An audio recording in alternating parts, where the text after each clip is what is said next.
Go for liftoff in T-minus 30. Stand by for further instructions, Minnesota Black Robe Regiment. Secondary guidance systems engaged. Minnesota Black Robe Regiment, it will be on my mark.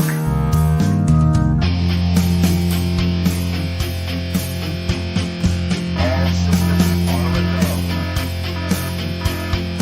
All systems are a go.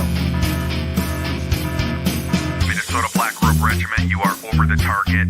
You are authorized to fire at will.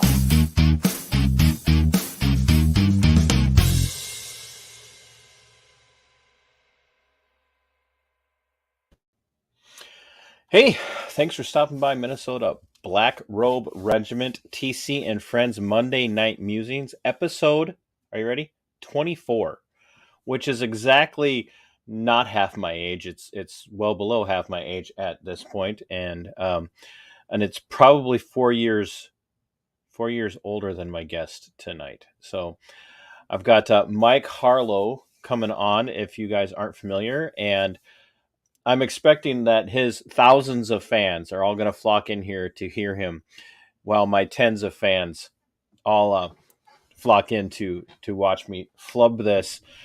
But this is going to be a great conversation because Mike has some, well, everybody knows him as Mikey. We've got Teresa and Chad already saying, hi, Mikey. So, but Mike has a pretty interesting perspective on culture, especially when it comes to things as it pertains to the alphabet community of the LGBTQ environment. And he, where he is now, he hasn't always been. And in some respects, he reminds me of my friend, acquaintance, fellow podcaster, Josh Slocum. He walked away too, and after being disenfranchised by a system that was supposedly supposed to be tolerant. And as a matter of fact, Mike just posted something today showing the tolerance of his his Twitter following and the way he's addressed and spoken to by the acceptance crowd, the tolerance regime, versus supposedly hateful Christians. And it's apropos of the conversation we're going to be having today. For those of you who are new, I sell a custom-made coffee. It's custom blended and roasted specifically with my podcast name and label on it. I've got merchandise. You can message me at tcpearson@protonmail.com. You can find me on Twitter at Robe Regiment. You can also find me on Facebook at TC Pearson. If you're interested in merchandise or coffee, you can reach out to me. And of course, like everybody, we all need some sort of extra support, right? So I have my Subscribestar up and running. And if you don't know what Subscribestar is, you can just look for me on Subscribestar, Minnesota Black Regiment Podcast. And I have entry-level support, like $3 a month entry level. So head over there and check it out. And also thank you to all of my Subscribestar supporters, all of you, every single one of you that does support me. I'm very thankful because it literally does help keep the internet going here in my household. And I know Mike's familiar with that because he's been canceled and recanceled and then canceled again and then recanceled and then restarted and canceled again. And that's going to be part of the conversation tonight. And a special thank you to my friends at Arden Sales Group for being constant supporters of the show, for being willing to back me up on some of my more controversial subject matters. So without any further ado, now that we've gotten some people to come in, Hey! Mikey, I think everybody knows you as Mikey. So thanks for doing this. I know you're stuck there in the People's Republic of New York for like another couple months, then I'm out. I'm so excited. I'm counting. Are you really? days. Do you have you finalized your plans? Have you found like a special ops team to come in and rescue you from your confinement? Or I hope so. It's difficult because these first of all, thanks so much for having me. I've been like binge watching all your shows. You've had like all my friends on. This is amazing. I'm so happy to be here. We've already got a super chat. That's before you even came on. Hey, Kent said, "Nice to see you and Mikey get together for a talk. Happy Monday from Alberta." So thank you very much, Kent. He's stuck in the People's Republic of Canada. Oh, no kidding. Yeah, I had him on it. We had an interesting show because he had the kids by himself, so that was fun. Oh, nice. Yeah, though, I think we're trying to figure out all the details and stuff, but I think we're moving to Florida at the end of the year. It's gotten so horrible here, and it's like I feel like people kind of forget that it wasn't always like this here. New York used to be a great place, a beautiful home. No more. Like none of this shit would be happening with Giuliani. Let's just get straight into it. Let's get straight into it. Like, are you a born and raised New Yorker? Yeah, I come from like family of musicians, born in Manhattan. I've sort of never known anything else. So you've been the city boy your whole life. Yeah, I've never even driven a car. Where I get live, my license. God help the other drivers on the road. Where I live, that is the oddity, and I'm very familiar with how odd that is, just for personal reasons. Like here, it's like if you have never driven a car, that's abnormal. Where you're from, especially being from Manhattan, there are people that go their entire lives never having been behind the wheel of a car. So yeah, I think other drivers on the road might be happy about that if I stayed off the road. Well, we'll see once you get down to Florida. So oh, I can't wait. I can't wait.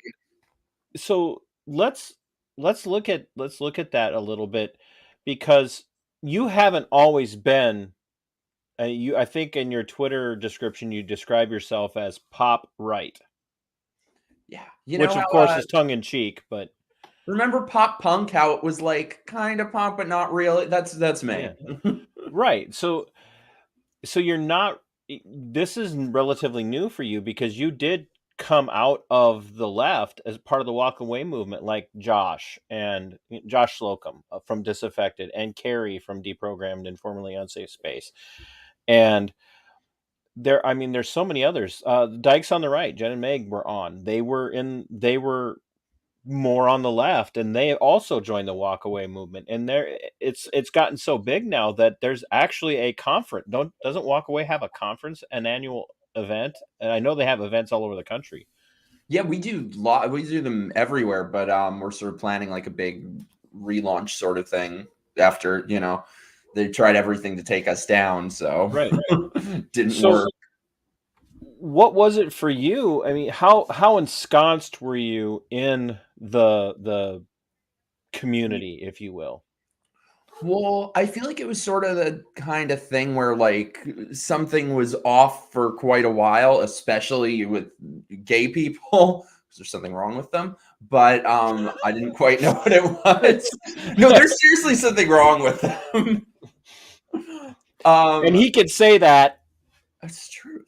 With that part, there was always something that was kind of off, but I think I was like, I'm from New York, so I was just always under the impression that it's just the sides are left and right, good versus evil, and being on the left and being a Democrat just means you don't want racism and you want people to have rights and the good people and the bad people, like this sort of, beauty pageant view of the world, just world peace. So It's like, so I went my whole life without knowing these things, that I thought MSNBC tells the truth. If Rachel Maddow didn't say it, it didn't happen. So I never knew all of these things. And for me, it kind of was like life experiences and personal things that led me to the facts and discovering reality. We've put a friend of mine in a very difficult position tonight, by the way, Mikey. Yes. It's really not much of a choice, honestly, Larry. Let's just be honest. I mean, I was born and raised a Vikings fan. That's not a choice anymore. Anyway, so it was more of an issue of, if I'm understanding you, it was more of an issue of being enculturated, if you will, into, oh, well, I'm gay, so therefore I have to be for these things because these are the people that are for me. And and you started. How old are you now? Am I allowed to ask that? Excuse me? I wouldn't want your stream to get shut down for hate speech. How dare you? How dare I? It's hate speech. I'm about to be 52, so you can just. If you were gay though, that's like gay 217. Oh, I'm so like gay 70. You're gay. So is there like gay years versus Basically, it's there are like gay. once you're over Do you 25, hit a shelf you're no life use when to you're? anyone. Do you hit like a shelf life when you're gay, and then all of a sudden you just 25 is you like expire and yeah. it's over? Yeah, Is to that? them 25 is done. Oh, I didn't know it was inappropriate to ask another guy, gay How or not, dare you? whether or not how old he was. So, even women will tell you now. What is a woman? Right. Well, does How anybody? do you know I'm not? Maybe you did just ask a woman. I'm not a biologist. I've seen enough of your content to know. That, by the way, that's what I keep saying. So, like, I've had all these crazy alphabet people coming at me this week, and they keep saying that, like, anyone can be trans and your gender can change at any moment, and the word trans basically has no meaning, no definition. So I'm just responding with, oh, cool, I'm trans then, and you're being transphobic for coming after me. They have nothing to say to that. I got a kick out of your Just Say No video. Thanks. It really is that simple, though, I think. And I feel like I literally just put it on loop. I just, well, I feel like that's the problem, though, is most people won't say no to these nut jobs. Well, Minnesota's a really good example of this. The vast majority of the state of Minnesota is actually pretty culturally conservative, and culturally, I can't. By their culture, I've only had one drink tonight. I don't even know what's going on. So, I'm all flustered because of you, Mikey. Oh, baby. So the whole feel up here is, basically we're good, solid Christians, and we're, culturally conservative, but we're also we have I'm sure you've heard the term Minnesota nice. We don't say anything to rock the boat, at all. And so if somebody's going to insist on certain things, we just for the sake of avoiding the confrontation, we're not going to push it. And I think that's more widespread across the country now because we've been taught to be afraid of conflict, and we've been taught to be afraid of confrontation, because if you have conflict or confrontation with someone, you clearly don't like them, and if you don't like them, you hate them. If you hate them, you'll do violence to them. If you do violence to them, you're a bigot, you're a fascist, and whatnot. And you even had said, I think it was you posted something about we went from use your words to your words are violence.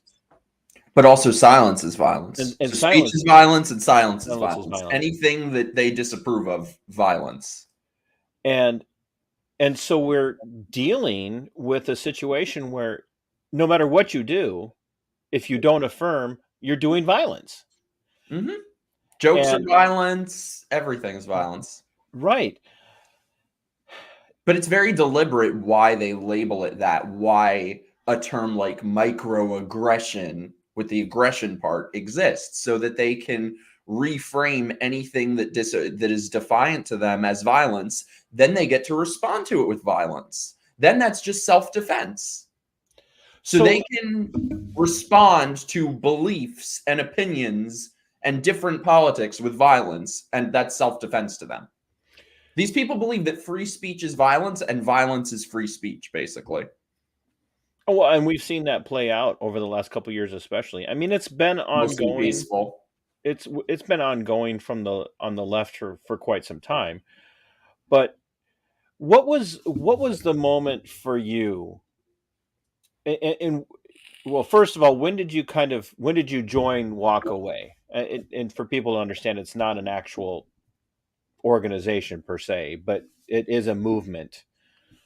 I was kind of the first walk away. I didn't know what I was getting into. I guess I have Brandon to blame for all this, but we kind of met when we were both sort of newly woken up to all this stuff. So for the audience, Brandon who? who started Walk Away, Brandon Strzok. Yeah. So one day he was like, hey, I was thinking of making a video and doing this kind of thing. Will you help me? I was like, yeah, sure. And nothing has been the same since. So I was kind of the first Walk Away member. So so you and Brandon did this video, and it kind of it went nuts. First of all, because people were identifying with it, to use the the vernacular. But what was the defining moment for you, Mike, when you were like, okay, I can't do this anymore. I'm done. I don't want anybody to be hurt. I don't want anybody to be ostracized in society, but I can't do this anymore.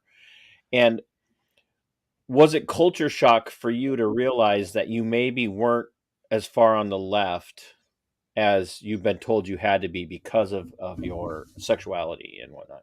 Oh yeah, it was shocking, and especially with these people, if the world revolves around Trump, so it was around 2016 ish 27 into 2017 that I began waking up to this, but there was still a good period of like 2 years or so after that where I still didn't like Trump, and I wasn't a Republican and stuff. That didn't come till later. I was probably like in a bit of denial for a while. But it doesn't matter to them. If you disagree with them once on one thing, you're a Trump supporter. So that's what I try to convey to people, is that there's no point in you trying to appease these people and you trying to downplay and go, oh, I'm not really this, I'm not real. It doesn't matter. You are a Trump supporter to them. Even if you don't support Trump, you are a Nazi. You are so just own yourself and stand in your truth, and don't try to lessen yourself for these people. Sorry, I forgot what the question was. So, but was there a defining moment for you that said, "I've had enough"? Was there an event? Was there the straw that broke the camel's back, so to speak? It was sort of a long process for a couple years that started in 2012 when so all my friends at the time were nut job social justice warriors.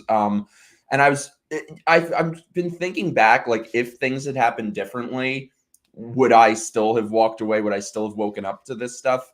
And I really feel like I would have, because I was never politically incorrect. I think I was always on borrowed time with these people. They were always finding things to be offended by anyway.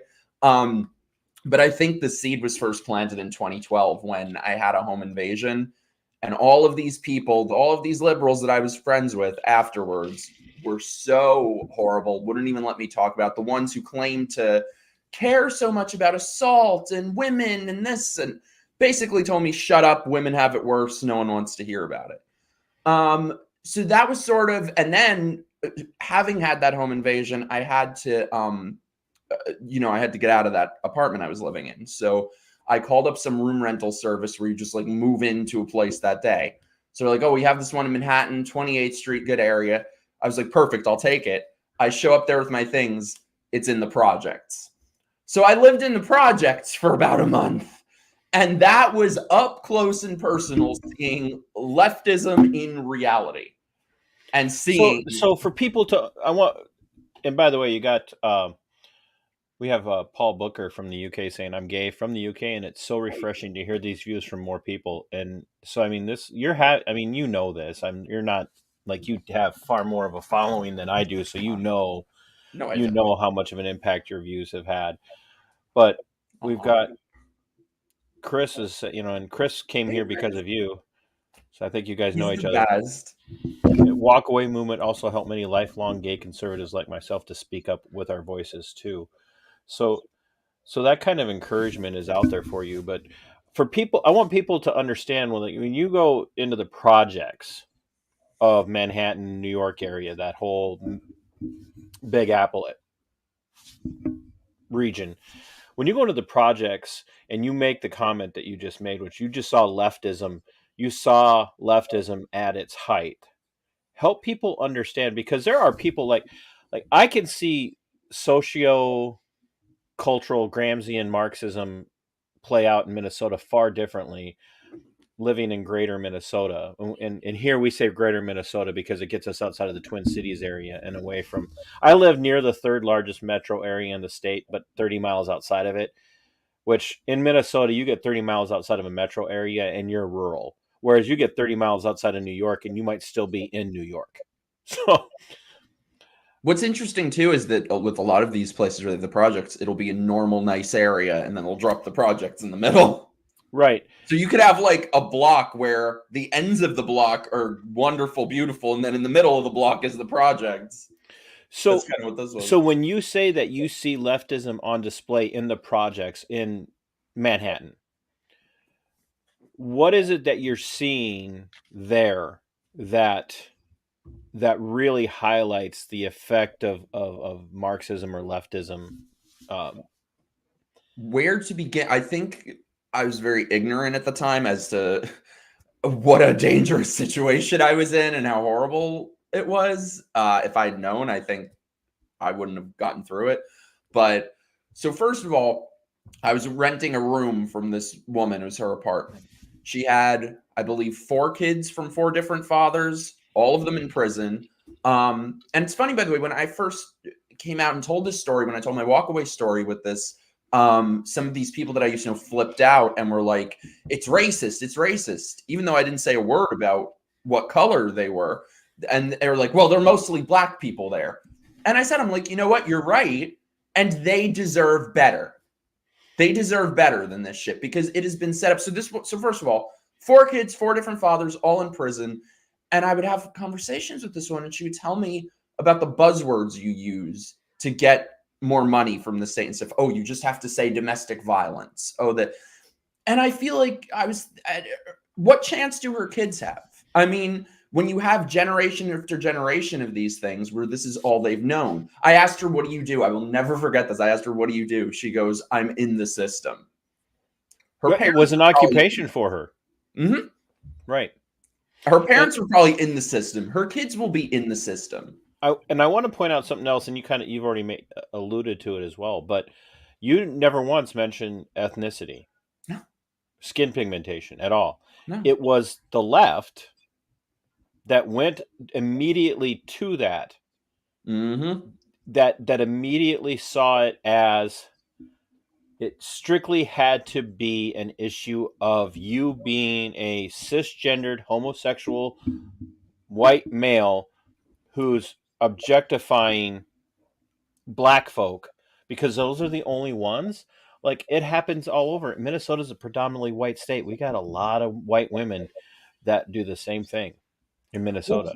Well, once I, learned history more of how the welfare state came into being and learned all of these things, it made sense. And seeing how they treat people like me, they want all of their little pet groups, all their minorities under their thumb where they can control you. If they can't control you, they will hate you like no other. So they have no incentive to make things better for people who live in the projects. They have no incentive to change the system where you're incentivized to have more kids and have them out of wedlock and claim domestic violence and all of these things. Well, Josh talks about it on Disaffected quite a bit, forced teaming.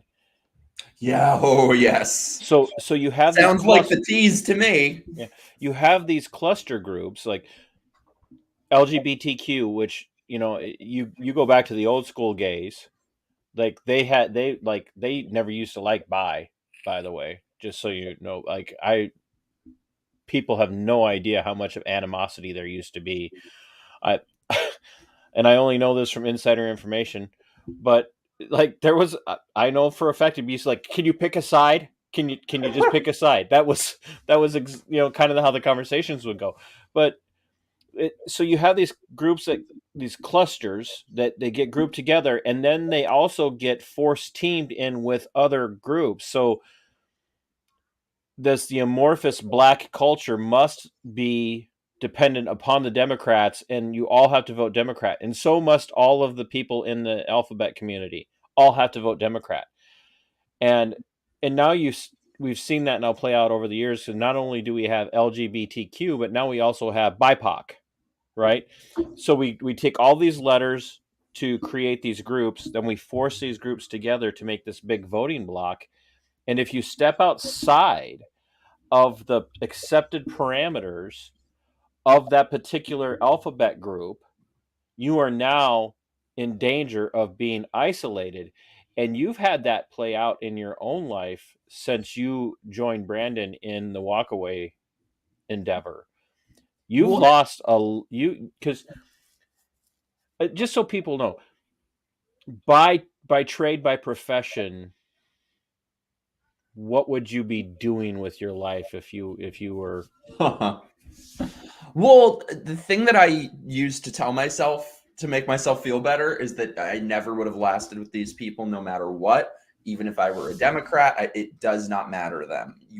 If you will ever have one thought that is your own, that is not parroted from somebody else, if you will ever one time say something that is honest, you're done with these people.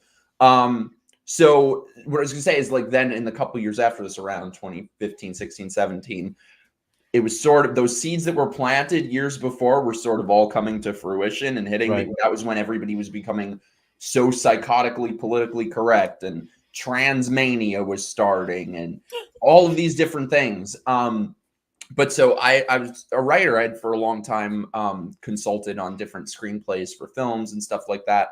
So I'd written a series that we were having a bunch of meetings with different places that was sort of about being gay and single from an honest point of view, sort of an honest critique of the gay culture. You weren't like trying to rehash Will and Grace? I'd rather be waterboarded. But so anyway, I got a letter from, so it was all going really well. I got a letter from GLAAD, the Gay Defamation League, telling me I'm homophobic, I hate myself, and they will fight me every step of the way in getting this made. And they shut down everything we had, every meeting we had in progress. I know a guy who does production. Oh, really? Yeah, I'm not even kidding. Oh, I know a guy who left Hollywood, who was a big time, worked for one of the biggest representative agencies in Hollywood, like De Niro level stuff. Oh, that must have gone over well with them. Who left because he wanted to start an independent production company for conservative and independent voices. That's funny. That's like my ultimate goal. I will connect you guys after the show. Yeah, totally. 100%. I'm not even joking. 100%. Because I'm not making this up. I literally know a guy. That'd be amazing. So, but yeah. So you had this career that had you told the line, you would have had a show. Basically. And your but sin, the thing is, I was your still sin a Democrat. was not towing the line. I was still a Democrat then, but I had my own views about gay people based on my experiences with them. And I should say that's the thing too. That's the lie that gay people are sold, is that when you come out, and I came out when I was like 18. So you're told that, oh, rainbow is in love and acceptance, and come here, you'll be accepted and embraced. And that was not quite what my experience was, even when I was a Democrat. They're the most miserable people in the world, and there was something that was kind of always off between me and like what I now recognize as being like the mainstream gays, you know? Really? That's what we're going with, is mainstream gays? Well, because just, you know what I mean? Because I feel like most of the homocons are different and are better. I am notorious on my channel, on my shows. I am notorious for coining phrases. I've coined normicon. I stole the coof from Carrie, who stole it from, was it the Friday Night Tights people? I've got one for you. Do you know one? But you just had one for me, and now I'm going to have to use it. The homocons. Yes. You know what I hate? You know what the worst right ones now are? The appropricons. That's the coin. That's the term I've coined. Appropricons. These people on the right who are so appropriate, and they're so concerned about appeasing the left. The types who will be like, oh, well, I don't agree with this, but, you know, the ones who are so appropriate and always want to appease them. I hate that. Yeah, we call those rhinos. Mm-hmm. Yeah, and I just had an epiphany, and I think I'm going to probably end up doing a solo show about this, about the use of the word rhino and what it really means these days and what a rhino is. But I get a kick out of the fact, and not in a like, haha, I'm glad you got canceled and your career was ruined. That's not what I mean. Thanks. You know, considering I kind of went through the same thing, not on a socio-cultural level in the sense of you know, having walked away from whatever. Mine was more of on a professional constitutional level. I went through and was ostensibly canceled in my work for standing up during the COOF restrictions here in Minnesota, and lost a career that I loved and was actually really good at. And this month is 1 year to the day that was all finalized, or not 1 year to the day, but 1 year to the month that was all finalized. And I know your pain, because I know how reminders, when you're not expecting them, can just pop up and kind of impact you and make you think about, man, if I had just not, and then fill in the blank. Yeah. And then you get to thinking about it and you're like, well, yeah, but then could I live with myself? Yeah. So And like I said, the thing is, no matter, because I've thought that so many times. God, if I just never talked about politics, the thing is, it didn't matter. It will not matter with any of these people. These people have their hands in every facet of our lives, in every cookie jar. It does not matter if you don't say a word about politics. So I think with both of us, we never would have lasted with these people, no matter what. well, and that's the thing, is I had never been, I think we all go through a phase. The old saying is if you're not a liberal, I hate that term now. Well, when I had Carrie on, and even with Josh, when I had Josh on, Josh talks about on the show, like, I don't know how to describe myself. I keep telling him he's a classical liberal, you know. I feel like at this point, though, classical liberal is just like right-leaning, center-right. But that's what classical liberalism is. That's what Yeah. the Libertarian Party really is. Is the libertarians? What? Don't make that face at me. Who doesn't make that face at the Libertarian Party? Are you Because libertarian? I'll convince you to vote Republican. No, I've voted Republican my entire life. I've Okay, never good. voted for anything other than a Republican. Good. Well, I know, I take that back. I voted Constitution Party a few years ago on something There's a Constitution Party? in Minnesota. I don't know about anywhere else. It sounds but- like what we need, so good for them. But I've been doing another series called Libertarian Lowdown, and I've been bringing on heavy-hitting libertarian individuals from local campaigns to national. I just had a gentleman named Mike Termat on, who was a avowed, like, Reagan-esque conservative. He was an economist in the White House, and then got bored with being an economist and went into law enforcement. And I had him on for 2 different episodes, and he's a libertarian now. And he's not what everybody pictures as a libertarian, with shoe on head, supreme vermin. But there are people out there, you know who Dave Smith is? Yeah. Yeah, Dave Smith. I mean, you listen to him and you're like, this is a constitutional conservative.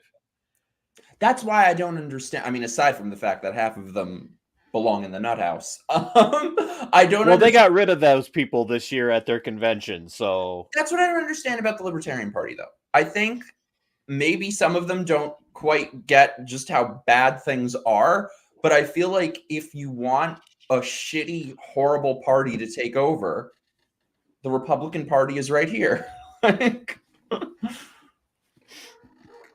I just feel like Democrats control everything and have, like, it's such an uphill battle to defeat them in any way.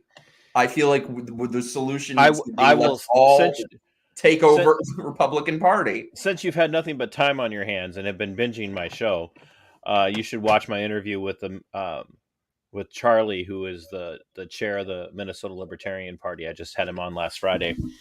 You should watch that, because I think you'll have your eyes open. But I brought all of that up to say that you're basically a classical liberal who has these conservative leanings. Don't. You're right. I'm not saying you're wrong. Don't give me the snarl.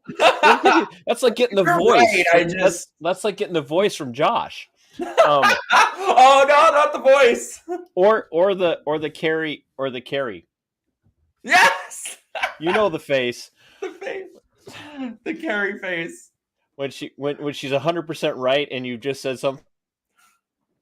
That is the face equivalent of saying "bless your heart." Uh-oh, Mikey. Oh no, are you there?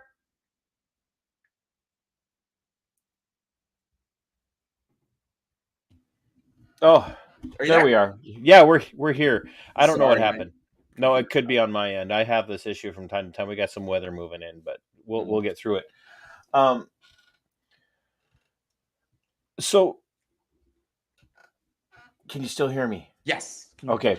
So you have these conservative leanings, these tendencies now, and almost to a degree, you were pushed into this. You were pushed into it away from the progressive left, pushed into classical liberalism, now pushed into conservatism, where you've now just flat out said, "No, I'm a Republican." Hell yes. Absolutely. I can't stand these people who try to, like I said, downplay things. Oh, well, I'm really an independent. What? Sure. I guess me too, but just vote Republican because, like I said, it is such an uphill battle. I mean, we all saw what happened in 2020. It is such an uphill battle as it is to defeat these psychos that I feel like it needs to be all hands on deck. That's something the left is very good at, is they are all hands on deck. They get people from every walk of life, in every industry. They all come together to push their communism. So I feel like we need to do the same thing. We all need to be on the same page. Has it? So let's just be honest. As an openly gay guy in the United States, you're alienated from the culture that should be the most accepting of you, and I mean, I saw that tweet that you shared today. I mean, that was like, this person was, for lack of better terminology, this person was basically telling you they're coming for you. Bring it, bitch. I need a swear jar on my show. Oh, sorry. No, you're. I'm a truck driver at heart. But yeah, no, this that's basically every day of my life the last few years. Like, I'm so used to it. I know the feeling. I've been told by Antifa they're coming for me, and I'm like, you guys would get lost 2 miles out of the city. You wouldn't know how to find me, and you wouldn't be able to get close enough to my property in the first place. But I love how lazy they are. Like, I've had them say different events I've done that they said they were coming to, and then it's like, oh, but there was rain. All you need to defeat Antifa is rain. Yeah, though, these psychos were sending me my own address. So you had this guy, and then you also then juxtaposed it with a post from somebody, and you said, and here are these hateful Christians, and here are the two. So the reality is you're homeless in the sense of the left is all embracing of everybody, and they don't care. Oh, we love everyone. We're all accepting. We're tolerant. But the tolerance regime has been incredibly intolerant towards you. And the group that's supposedly supposed to hate you, people like me, I can feel like allegedly, I want you to die. I want you to be taken out and stoned, literally, or thrown off of a building somewhere. And you and I might have some be able to have off camera, might be able to have a deeply philosophical conversation about where we're coming from on spiritual issues and whatnot. But have you found that even conservative Christians are embracing you and welcoming you into the fold, saying we can align ourselves with you and even defend you in the face of hate? Or are you still feeling alienated? No, I don't feel the least bit alienated. It has been so shocking to me. So something I never in a million years expected, because like I said, my entire life, from the moment I came out at 18 years old, I felt absolutely nothing from the gay community except judgment and hate and ridicule, even when I was a liberal, because I think their politics are really a cover for other uglier things that are deeper. And that's why they have these politics. It fits right in. So then, having left that, the acceptance and love that I never felt ever amongst gay people was so unexpected that I found that amongst people that I never would have anticipated. Conservatives, Christians, like, it's not just tolerance that I feel from them, because I'm a nut job. I mean, I'm not like some typical conservative. I talk about the most ridiculous things. I talk about dating and murder and sex. The unconditional love and support that I have felt from conservatives, from Christians who accept me for who I am and love me for who I am, is just something I never would have expected. Here, There, you were lied to. Mm-hmm. Do you think that's calculated, or do you think that's actually a genuine perception on the part um, of the LGBTQ community, where they just believe this? They just believe that Christians are hateful, horrible people, and they just absolutely must despise you and want only your demise. Is that a genuine belief, or do they know that they're creating this Frankenstein monster and using it to scare people? Is that the reality? How do you see it? Well, first of all, I mean, I think it's such a shallow belief to begin with, because I was one of them. I was an atheist, and I hated Christians and hated all this. And it's such a shallow belief because never once did it even enter my mind. Wait a minute. Like, if you've been doing a deep dive into my stuff, you know I listen. Even if I look like I'm running the whole thing here by myself. I don't have a producer, so I'm reading messages, and so I'm hearing everything. I was an atheist. No longer. Have you ever said that publicly before? I don't think on a show, no. Breaking news, ladies and gentlemen.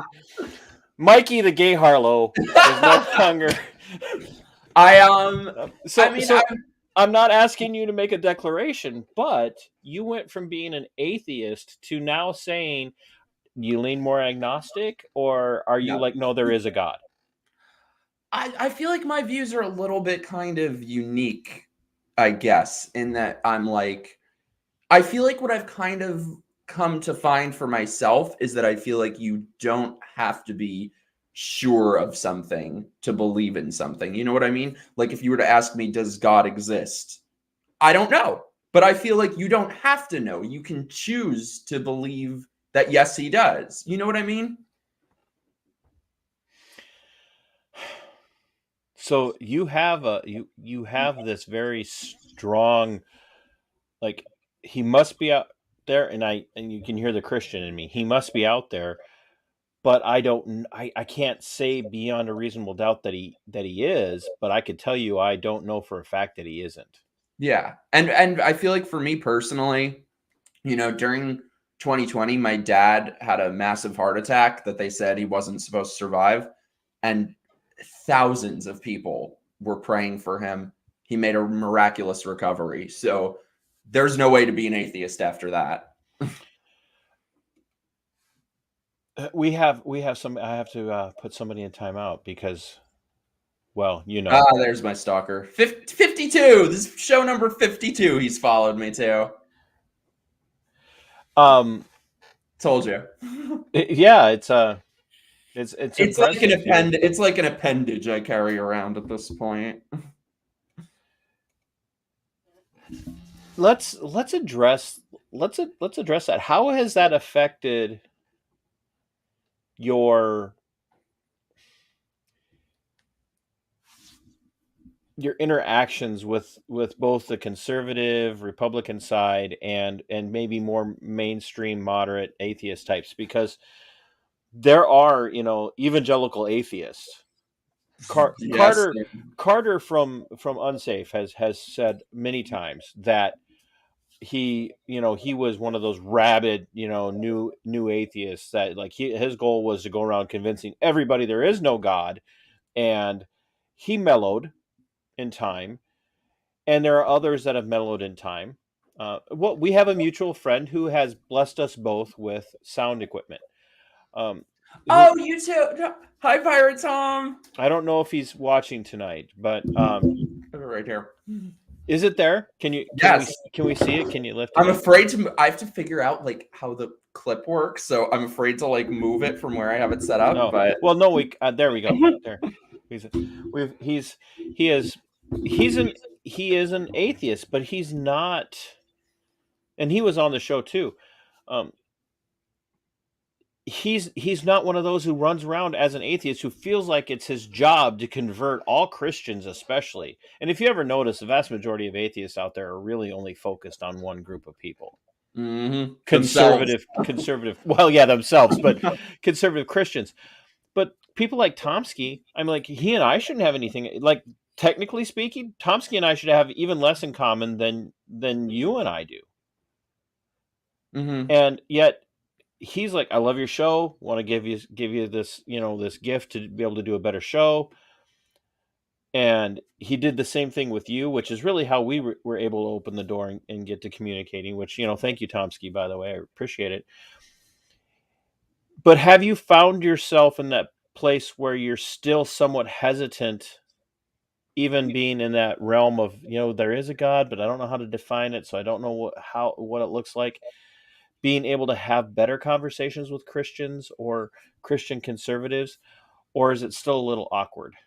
No, it's not awkward at all. I feel like I relate to them more than most people. What I was going to say also is I feel like that sort of point of view that I used to have is such a shallow one that for all those years, it never once entered my mind. Wait, I hate Christians and hate Christians. Wait, my mom is a Christian. It never entered my mind. That is how shallow that belief is, and how they talk about social constructs. That's quite a social construct in and of itself. So were you raised in a Christian home then, or was that something that came on later? No, I was Sunday school, baptized. All I was raised Catholic. My dad is Jewish. My mom's Catholic. I was raised Catholic. And then as a teenager, I went through the whole like atheist, Richard Dawkins, all that crap. So is your dad like Orthodox or Reformed Jewish? Or My dad is like Christmas tree Jewish. See, you can say all of the things that I can't say. Is that bad? It's just a fact.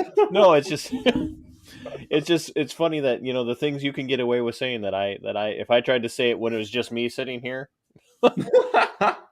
My dad is the Jewish where he's like half Catholic, basically. So you were raised Roman Catholic, Mm-hmm. which shock of all shocks in Manhattan. And now I'm trying to picture you with a strong Jewish accent saying the rosary. That's what I've got in my head now.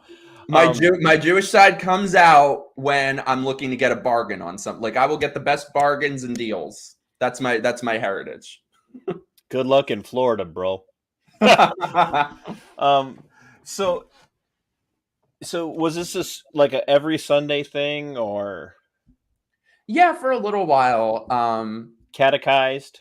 Yeah, basically. Really? So you did the whole thing? Yeah. How young were you when you realized, like, okay, I know I'm gay?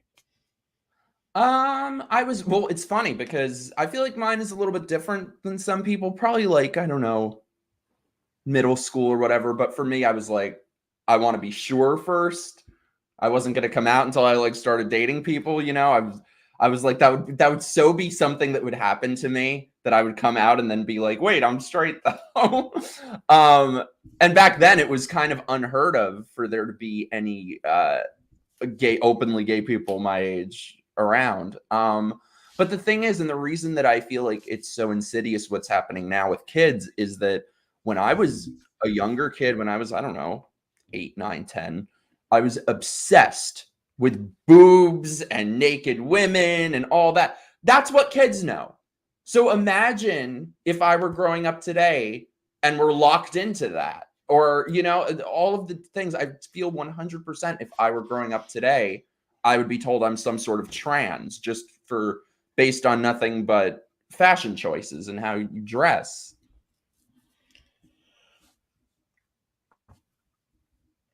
When you said you came out at 18. Mm-hmm.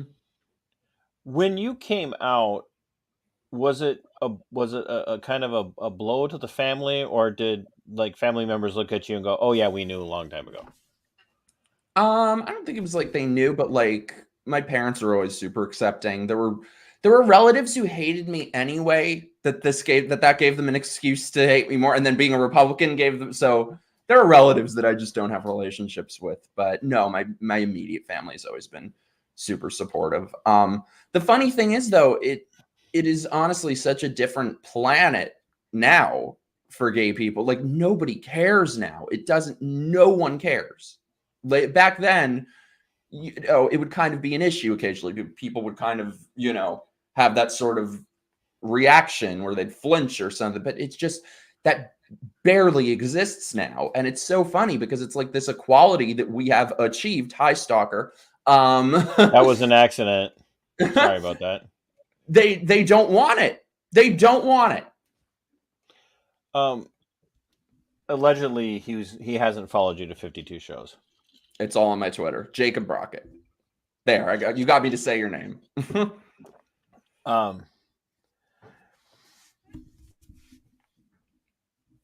So I want to address something that you're saying is that, and because I think this ties in very deeply to everything that you've been through since walk away, and even having Glad come out against you, and others have taken some pretty hard stances. People are supposedly on your side have taken some pretty hard stances and said some pretty horrible things. You've had numerous accounts have been flagged, and you've never changed your tune as far as what you are willing to say. But do you feel like the constant rejection by the left is pushing you deeper into the arms of people that they hate? And do you think that's actually kind of the story across the board with the wokies? That their constant refrain of beating up on everybody that's on the right and anybody who doesn't toe the line. Do you think that's pushing people closer into, let's use their word, being allies? I think it's definitely the inciting incident that leads us all there. If they weren't so horrible and allowed dissent and allowed conversation, I probably never would have discovered this whole different world. But it really is. I kind of want to be clear that like that's maybe what pushes people there and leads you to discovering it, but they get you to stay. And I'm so glad they did, because you will find all the hatred that you'll get from the left. You will find actual love and acceptance and tolerance on the right. I ran into that the Minnesota Republican Party convention this year. See, I'm you tried to label me. I went to the Minnesota GOP convention this year on the second day, and had the opportunity to talk to a couple people from the Minnesota Log Cabin Republicans, which, if anybody's aware, the Log Cabin Republicans are a gay organization within the Republican Party, kind of an affiliate group or whatnot. And they said a little bit of what the couple of the individuals in the stream have said tonight, which is, it's nice to be able to go someplace and have a voice, for the homocons, as you said earlier, for the homocons to have a voice, because they are really left out because of the isolation tactics that are used, and even the intentional mislabeling and radicalization of those individuals. That if anybody on the right's got to be dangerous, and so even if you aren't on the right, you better not align yourself with anybody on the right, because aligning yourselves with them is going to make you one of those radicals as well. But they hate you even if you don't. That's why I want people to realize there's no point in trying to downplay things or appease these people. These people hate you no matter what. They will always, if you have one thing, disagree with them once and see what happens. So there's no point in trying to say, oh, but I'm really a liberal. Oh, but I'm not a Republican. It doesn't matter to them. Well, because in their eyes, well, I shouldn't say this, without as a statement of fact, but do you believe that because it's in their eyes, you have to toe the line on the agenda to be on the left or culturally acceptable, because they do not allow room for any kind of variance in thought? No, I think if you look at all of the warning signs of a cult, it operates the exact same way a cult does.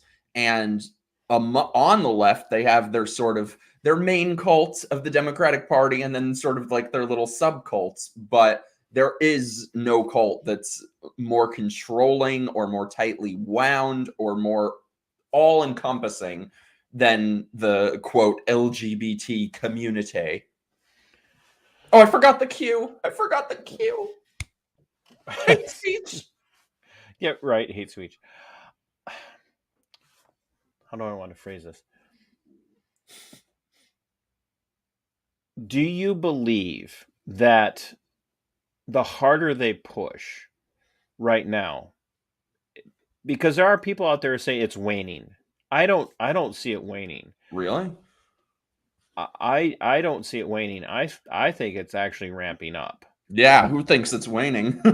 Somebody had just said in a, I think there's a lot of wishful thinking out there, Mike, that people just kind of want to be done with it.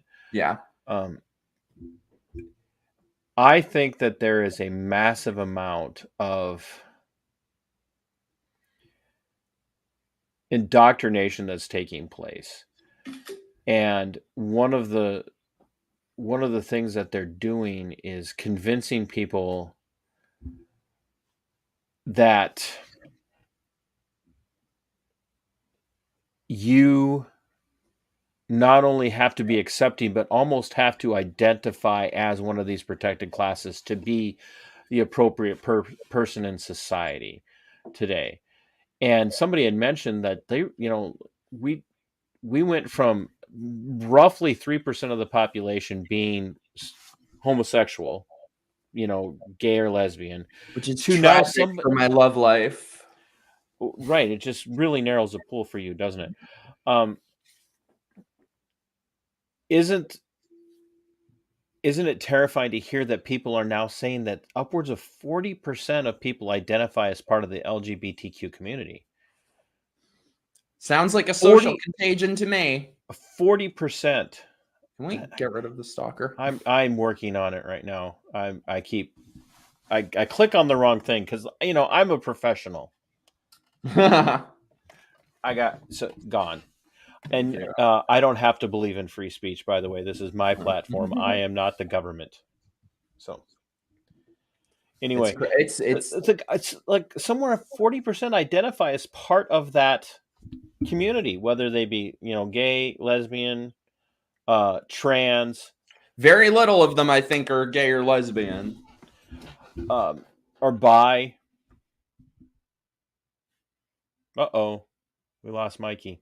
Come back, Mikey. Well, I'm hoping Mike comes back. I don't know what happened to him. Maybe the troll trolled his way into the. There we go. Did the troll get you? I think the internet is trying to cancel us. It says two sisters in some yarn said, "Click ban him," and then you disappeared. She said, "Not Mikey." I didn't do it. I did not. That was all on his end. Sorry. So I can remember a time where everybody knew who the gay kid in the school was. You knew it, but you didn't make a big deal out of it, and they didn't run around making a big deal out of it. And and you could. There's some things to be said about culture at the time, and they would have been ostracized. They would have been alienated. And none of that's right. Even from a conservative Christian perspective, the last thing that Christians should be wanting to do is make these people feel, like less than human. But now we've come almost, I don't want to say full circle, but we've done like a 180. And even though it's a stupid movie, and I would never tell anybody to watch it, a great place to see the change in bullying and the view of bullying play out is in the movie 21 Jump Street. The remake of the old TV show where I did watch the old TV show. So now we know a little bit, right? Like you won't tell us how old because that was rude. I didn't see it when it was on. I saw the DVDs. Okay. Whatever, Mikey. Hate speech. But not the first time I've been accused of that in the last few years, trust me. But there's a scene where, you've got is it Jonah Hill, and can't remember the other guy's name in it, but they go to school for the first day as undercover cops to go back as students, and this guy comes up and there's like this a parent bullying situation, and one of them is old school and he just punches the bully, and everybody's like, oh wait, stop, we don't believe in violence here. And it's funny, but like everything that's funny, there's some truth to it, where now we've gone from cultural norms kind of being enforced by the idea of you just don't say anything about your personal life, to now it's bold to say these things about your personal life and to announce your sexuality, announce where you deviate from culture, to the point now where it's almost like you're not deviating from culture. Now you're actually embracing this new culture, and it's not bold. It's not bold to dye your hair green or blue or pink or rainbow color. It's not bold to put a rainbow flag on your car. It's not bold to walk around and be openly, flamingly homosexual in the schools anymore, because you're protected. And I'm not, again, advocating for physical violence or any type of emotional or Oh, psychological nobody thinks that. abuse of them. But now it's almost I like, am. but now Kidding. it's almost as if you have to come out as part of this protected class to be seen as important to your school or to your city. And that's why all the added letters, so that they can gain new people into the cult. Because the thing is, I feel like a person's sexuality is very personal, that you can try to alter that with somebody, but you're not going to get that far. You might for a little bit, maybe in high school, some of these people identify as, oh, they're bi or something, but you're not going to get that far. However, if you start programming these kids from preschool on, some of them younger, some from birth, with the babies, and convince them that they're a different gender or they're any Did of you these just letters. say babies? Oh, yeah. That's a whole thing of these liberal parents lying to their infants and not telling them what their biological sex is. I have. What could Like, go I'm wrong with normally that? like on top of these things, and I've never heard babies. Oh, you're lucky. So I now wish I I've didn't heard know half the things homocon, I do. and now I've got homocon and babies in one show. It's horrible. Ugh. But So no, is they this need really a to. thing where now these leftist parents are raising their children with these neutral pronouns? Yep. And you'll see different instances where entire families have transitioned. And it's so sick. But I think, like I said, all of these other letters and all of these other ridiculous identities are to just gain new members into the cult. Because, like you said, gay people are a very small minority. Unfortunately, it's so tragic for me personally. But but everybody has a gender. So by focusing on gender and saying anyone can be trans and you never know what your gender is, that allows this cult and this multi-billion-dollar industry to have their hands in every cookie jar. They're in sports, they're in the classroom, they're in the locker room, they're everywhere. Whereas if it was just about gay people, we'd be done with them by now. In your Just Say No video, you had brought up, and it's tongue in cheek, but Ish. it's true. You had brought up the idea or the ideology that if someone is trans and you don't want to date them, that's transphobic and you're a horrible person. How far do you think that will go before it becomes actually dangerous? Because, I mean, you go back to the movie The Crying Game, and everybody, if you haven't seen it and you don't want a spoiler, I'm sorry, but the whole point of The Crying Game is this deeply romantic relationship that is absolutely just foiled at the end when the individual reveals that they are actually a man masquerading as a woman. But and that was like just literally a gender bender, mind blowing revelation in that movie from the early '90s.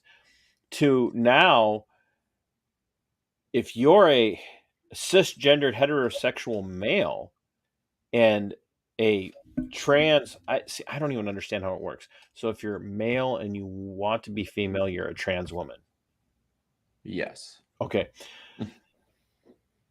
So if this trans woman flirts with you and you say no, or I'm not interested, no matter what the reason might be, you're now guilty of hate, like some sort of hate crime. And we're seeing this play out over and over and over again. Do you think there's going to be a massive backlash against this, or are we Well, there just... already is. Go ahead, explain. I think there already is. I think the biggest enemy of transgender people is the transgender community, the trans activists, because so many of us we're always very accepting of their cousin, very, we're cool with that. Now that they're trying to take it into ridiculousness, a lot of us are just saying, no, we're not okay with this. And no, I guarantee you that within the next year, 2, 3 years, that will become law, at least in other places. In Canada, in the UK, it'll start that you're not allowed to overtly reject a transgender person's advances. They're doing in Canada, this is how they manipulate language too, is that they passed a law in Canada where you are not, if a child goes to a therapist for gender related stuff, that therapist is no longer allowed to try and see what's going on or do anything but affirm them as transgender, because they've now taken the term conversion therapy and they're calling that conversion therapy. So what do they do next? They ban conversion therapy. So they're always very clever with how they redefine language and terms. Do you see almost a recloseting happening in some respects, where maybe the less vocal people within the gay and lesbian community, who maybe aren't as outspoken as Mikey Harlow is, who maybe aren't as outspoken as Jen and Meg from Dykes on the Right are kind of going, and back into the closet, like where they just don't, like, you know what, I'm just like, I'm going to be who I am. I'm going to dress the way I dress. I'm going to date who I date, but I'm not going to talk about it at all anymore, because they almost see there being a threat of being exposed, less from the conservatives and more from the left, and that being detrimental because they will go after you. I mean, they've come after you numerous times. Which is why I honestly hope, not to like toot my own horn or anything, but I honestly hope that if there's one thing that people can look at me and take away from it, it is to stand up to these people. They are paper tigers. They cannot do anything. Like, if you guys go and look at my, maybe like, I don't know, 4 or 5 days ago, I put out a video that I did an impression mocking one of the sacred cows of the gender cult. I've done a couple of them now. So all of them were coming at me. And what I like to do is just shine a big, bright spotlight on their own words. Let people see them in their own words and see how much love and hope they're about. But what's interesting is if you look on my Twitter, every time I've done that, and it's been a lot of times just in the last week, that I've quote tweeted what someone said so everyone can see it, almost every single one then deleted it. And I think that is a good point. If you stand up to these people, they are just like any other bully. If you stand up to them, they fold like a card table. I don't understand why people are in such fear of these people. And it's only because of the compliance of the middle that they have any power that they do, that they have the power to make people lose their jobs or whatever. Because if every single, and this is so, in a way, it was like you said, it was tongue in cheek, the video where I said, just say no. But I meant it more than anything. If people want to know how to stand up to these psychos, that's it. That is the number one thing you have to do, because this ties into every single issue that we have, from the coof to talk about coining terms. Chris coined my favorite term ever right here, transhausen by proxy. It ties into what you were saying. So, But yeah, no, this ties into every single problem we have, from the coof to everything, is people going along. People just not standing up and saying no, because I have to believe that the vast majority of people are not down with this. The vast majority of people cannot be okay with double mastectomies for 12-year-olds and saying that preschoolers can be gay. And most people, or, all of the fraud that happened in the last 2 years with the coof. Most people are not okay with this, but unfortunately, most people just go along with it. So if we all just stood up and said no, these issues would be done with.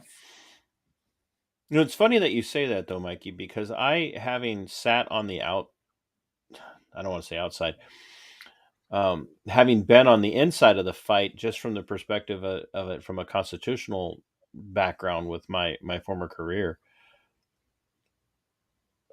people are okay with it, because I do think that we've gotten to the point where we idolatrize, we worship our.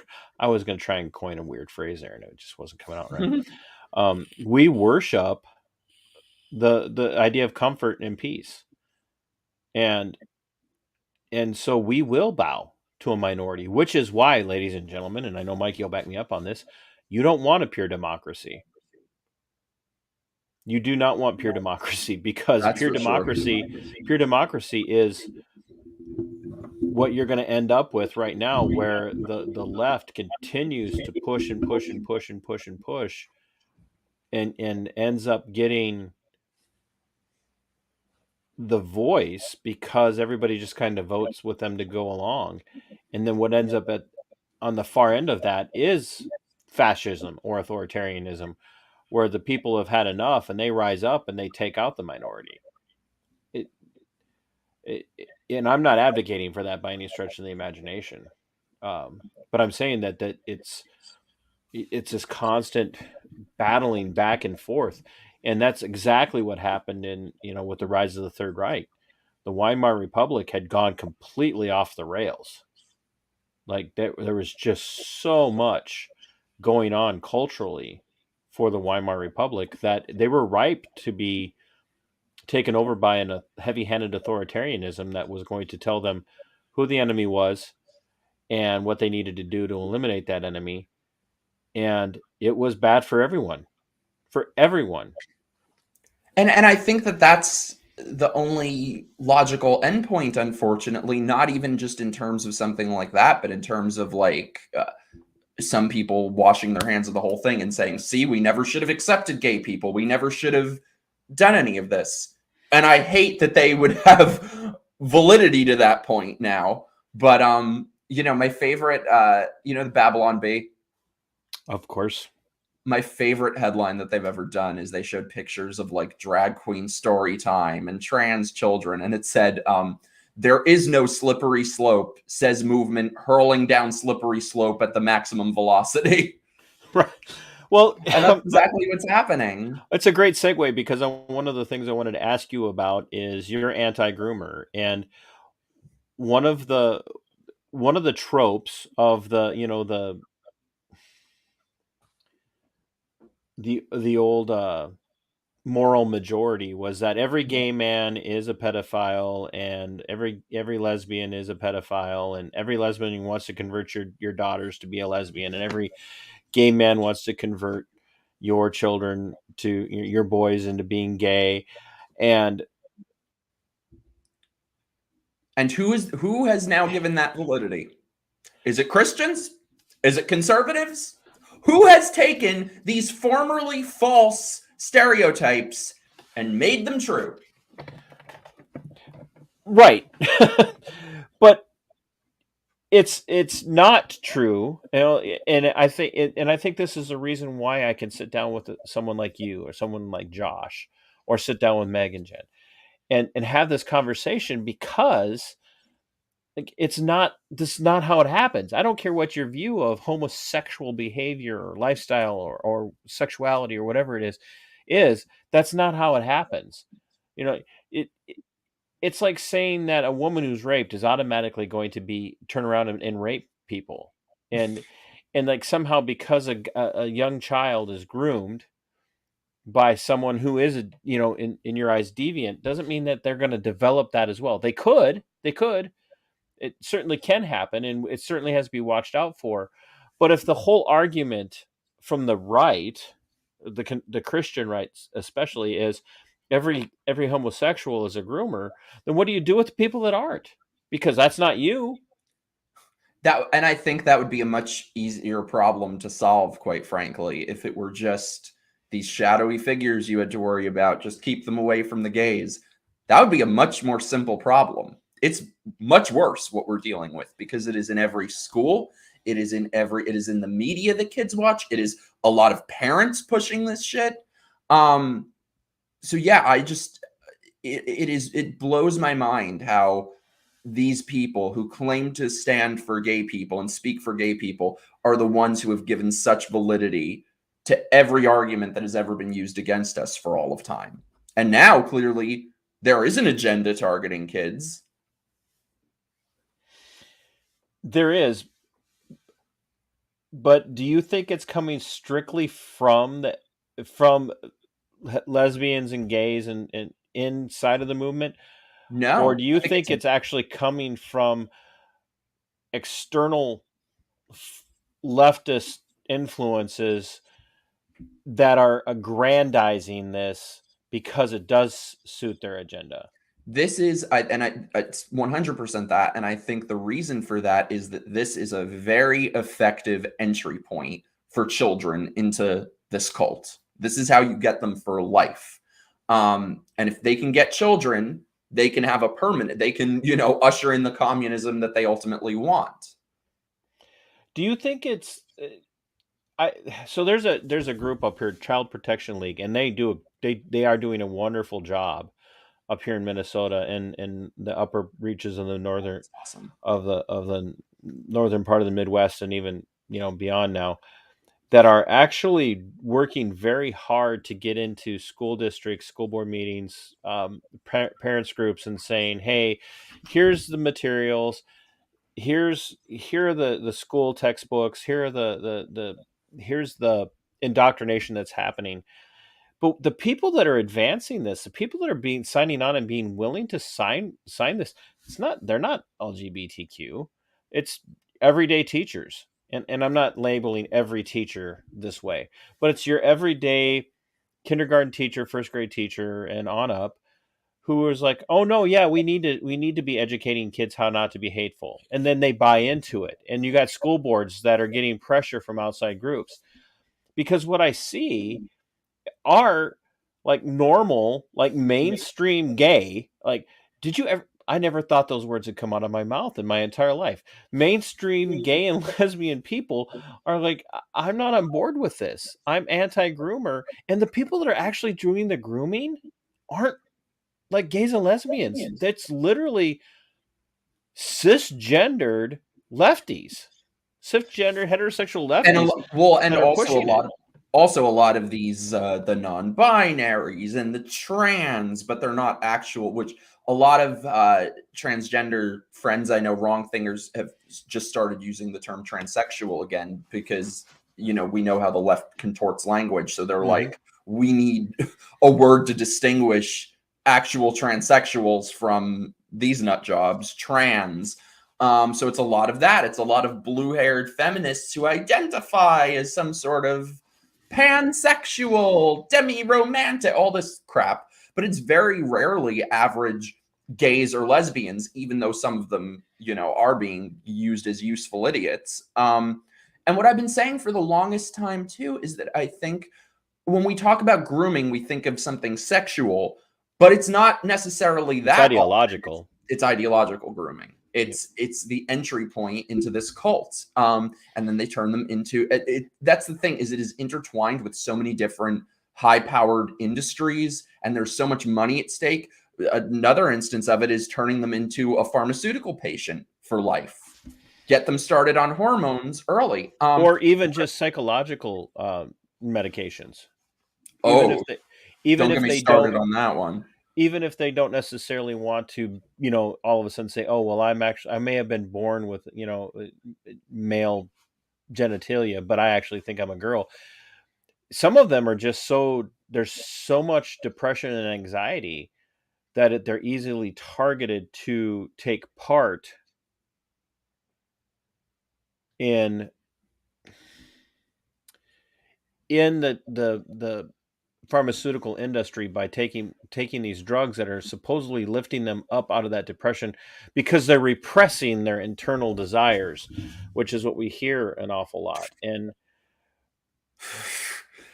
don't even get me started on that whole tangent about what's being done with pharmaceuticals with people in general, but even worse with kids, with antidepressants and all these. It is heinous. It is. I think people talk about the opioid crisis, but people don't realize how we have just as much of a crisis with all that stuff. What I was going to say, though, is I think most of it, I feel like the majority of the issue is ideological grooming, but we have to acknowledge, too, the clear endpoint of where this is heading. Because something I've been saying for a while is they talk about, the bill that Ron DeSantis passed in Florida went from kindergarten through third grade. They call it the Don't Say Gay bill. On what planet would a kindergartner or first grader or second grader be gay? So what I've been saying for a while is that if these people believe that a child can have a sexual orientation, why would they not think that that child could be having sex? And that's clearly the end point of this. I saw that for myself a couple weeks ago. I angered the normalized pedophilia crowd. These people are insane.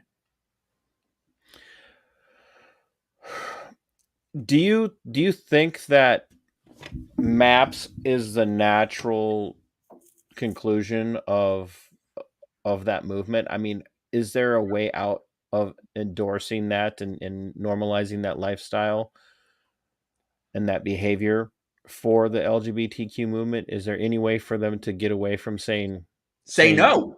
Say no right, to all of this. That's literally can they? I mean, have sure they they not can? Will they? I don't think but so. have they not painted themselves into a corner? Because that's the exact thing, is that all of the arguments that they make for this stuff with kids are perfectly consistent with all of that stuff. It's so disgusting. Of course they can say no, and they should say no, but I don't think a lot of them will, and that's why I think it is. I think without question, that's the next thing that we're just starting to see the beginning of it right now, and I think it's going to get a lot worse, unfortunately. And it's why people, even if it's not people in that community saying it, everyone else needs to say no. Parents need to say no. Everyone needs to say no. Do you think that'll be the breaking point for people? Because, I mean, there was a teacher that was, the parents in the school district here recently in the United States just said, you know what, wait, this person just argued for the normalizing of this particular type of behavior. And that teacher was let go. But, I want to be clear. I do not endorse what the person was saying by any stretch of the imagination.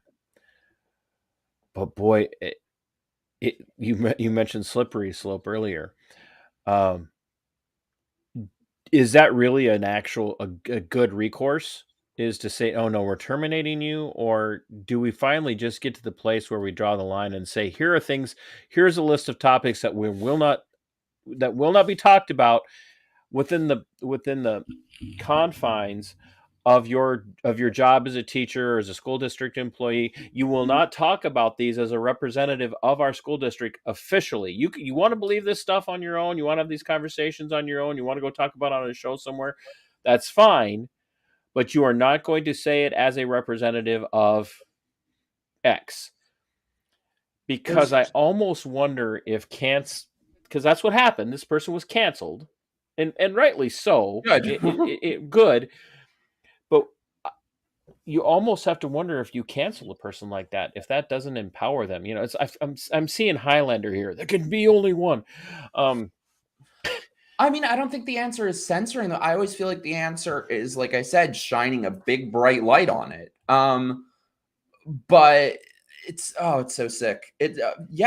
People just need to refuse this. And I think this is horrible to say, but I think it'll be if it's a breaking point where they stand up to it, it'll only be because they view that that's a little bit of a PR issue, not because they really care. But no, with what you were saying, I always tell people, I'm like, if I had kids, I would warn them about this ideology and protect them from this ideology and alert them to it and educate them about it the same way that I would educate them not to get in the van if someone offers them candy. This is Well, the that's modern because approach. you're a hateful bigot. Well, duh. But no, first of all, there's no reason that all of this needs to be in school. Like gay people and gay stuff is just a Trojan horse for all the gender ideology, all the grooming of children. I wouldn't even want that in at this point. Like, what do kids need to know about? I'll tell you how I found out about what I remember. I was, I don't know, 6, 7, 8, something, watching some show with my parents, and they said something about gay. And I was like, what's gay? And they were like, well, some boys like boys, some girls like girls. That's okay. And it is of absolutely no concern to you until you're older. That's all I needed to. What more do kids need to know than that? Why does that need to be in every classroom? Okay, but Mikey, the argument is well, yeah, but heterosexuality is normalized and it's normative, and that kids grow up in that environment, and so they feel they aren't exposed to these other thoughts, and so they feel like the only normal thing is what they see from mom and dad, and then grandma and grandpa, so they don't have a voice. That is that not the argument that's made? That the reason this has to take place in the government schools especially is because they don't have another outlet at home. What outlet do they need? None of this. I don't know. I'm asking you. That's what did I need. Here's what I would say is, if people who say that, what I would say is, cool. Well, when you psychos prove that you can be trusted, when you prove that you can talk about gay stuff with kids without trying to transition them, without trying to sexualize them, without trying to indoctrinate them into a cult, when you prove you can be trusted with that, then we can revisit the topic of teaching about gay stuff to kids. Then and only then, and not a moment sooner. Do you think that it's risen to the level of a religion? Oh, I think it's worse than religion. I think it's cult. You had mentioned cult earlier, but I was listening to the Mad Ones. It's another podcast, and they were talking about this from the perspective of could you imagine as a conservative Christian parent, you walk into Target and there's rainbow flags here and there's rainbow flags there and there's rainbow cups and there's this and there's that. And sooner or later, you're marginalized.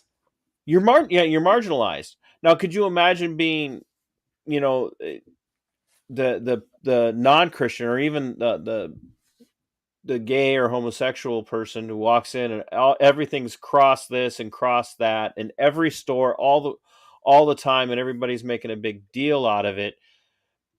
Do you see that? And I pushed on this a little bit earlier about the idea of this lash back now. How far do you think people are going to be go in getting pushed into? Whether or not you accept this, you're going to see it everywhere. We're going to make sure it's in your face. I mean, isn't it already? Well, yes, it is if you're culturally aware, but there are still a lot of people who are in small town America who are just now starting to see it's coming into their schools, and they're like, why is this in our schools? Why is this, like, literally, do we have this? Do we have a big gay population in Podunk, Arkansas? Like, and now and all of a sudden their kids are coming out of school with purple hair and rainbow flags, and they're like, it's a city of 3,000 people. There's like 3 gay people that lived here through the entire history of the town, and they were never murdered. This has nothing to do with gay people. That's what people need to realize, and that's right. Why but that's the mindset. Trojan horse. They immediately go to the pejorative of, oh, you don't like this, you hate gays. Like, what? Sure.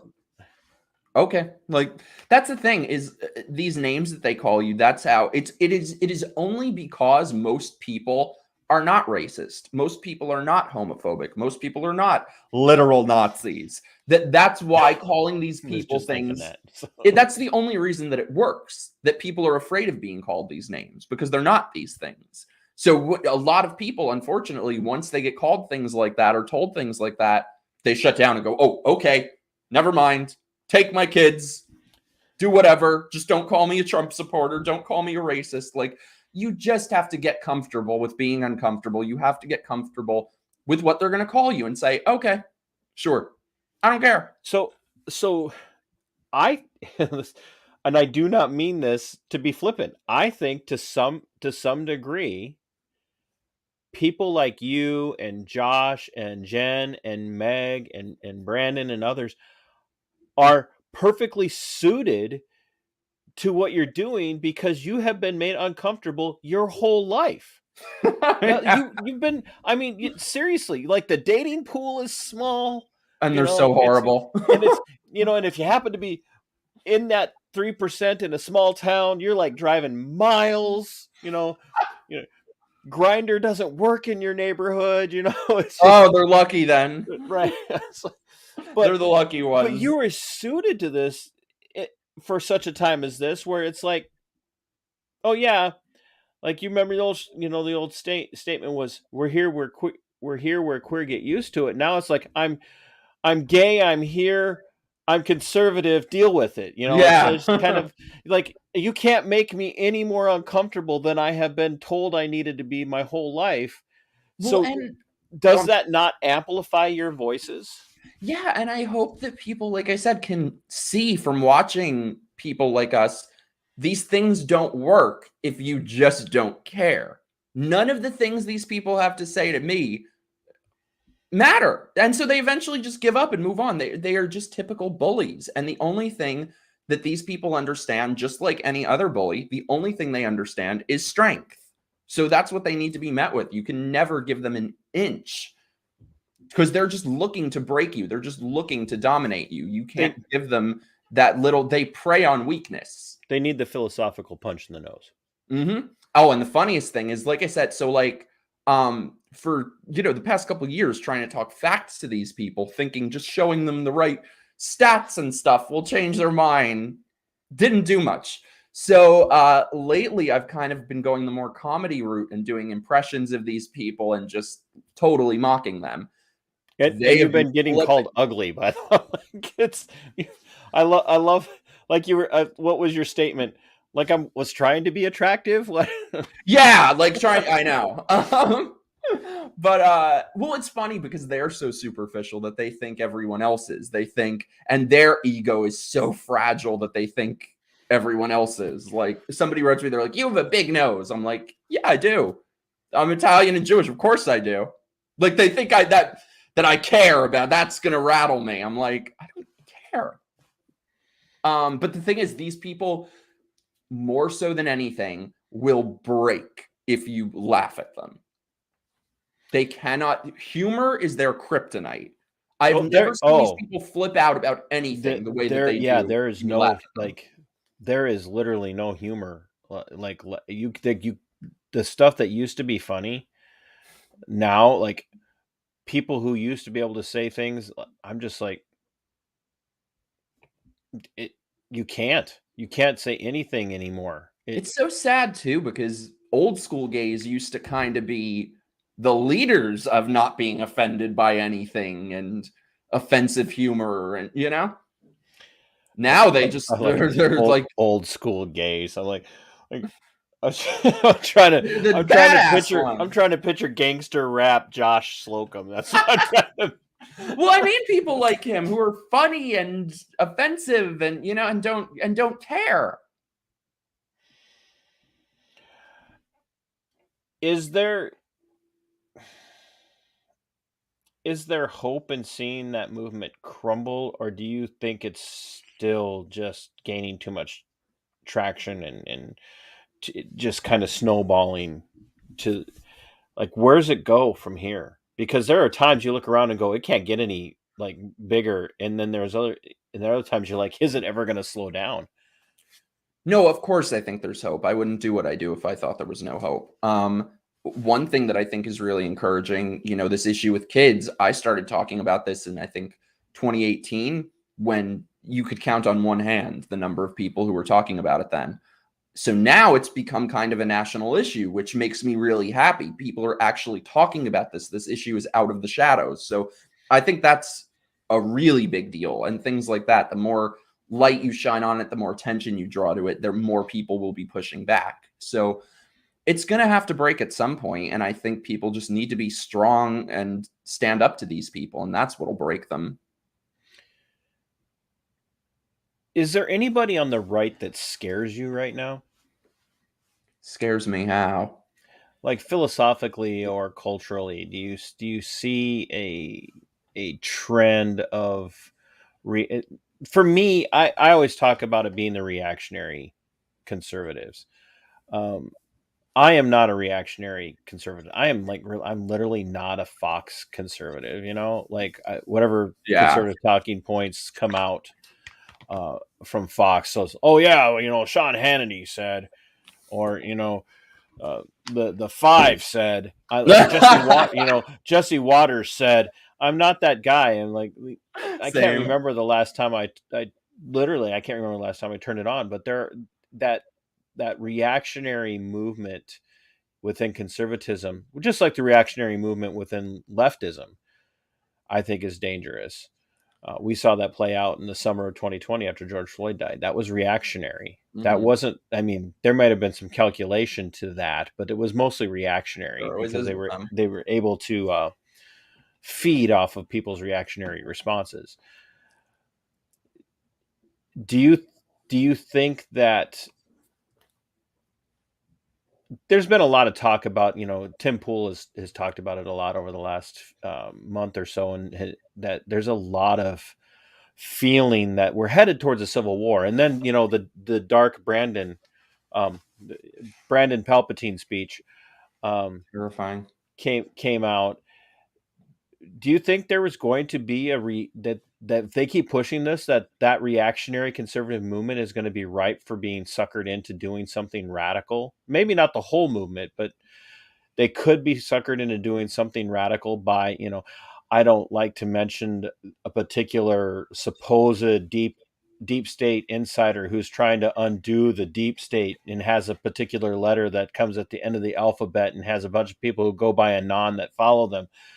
But do you think somebody in that's easily taken in by that could all of a sudden rise up and think that they're going to be the leader that starts the end, you know, to end of this leftist progressive war that's happening on our country? Or do you think that the conservative movement is pretty safe in that respect? No, I don't think. I think they're pretty set. You know, I mean, I don't mean harmless, just safe. What's that? Not harmless, just safe. Well, I mean, I don't even want to give validity to the. I was almost about to say, well, they're, you know, every group has its crazies or whatever, but I almost don't even want to give validity to that because the crazies on the left are mainstreamed. I mean, back in 2017, the Huffington Post came out with an article calling for Trump to be assassinated. 3 days later, some leftist lunatic shot up a Republican congressional baseball game. So, you know, and or like you said, it's the summer in 2020. So if there were to be some like one crazy person on the right, like, I know that none of us would tolerate that, where they do. So, but no, I'm not. One thing I've heard people say is that with all the alphabet cult, that, oh, there's going to be a point where conservatives shun gay people and they don't.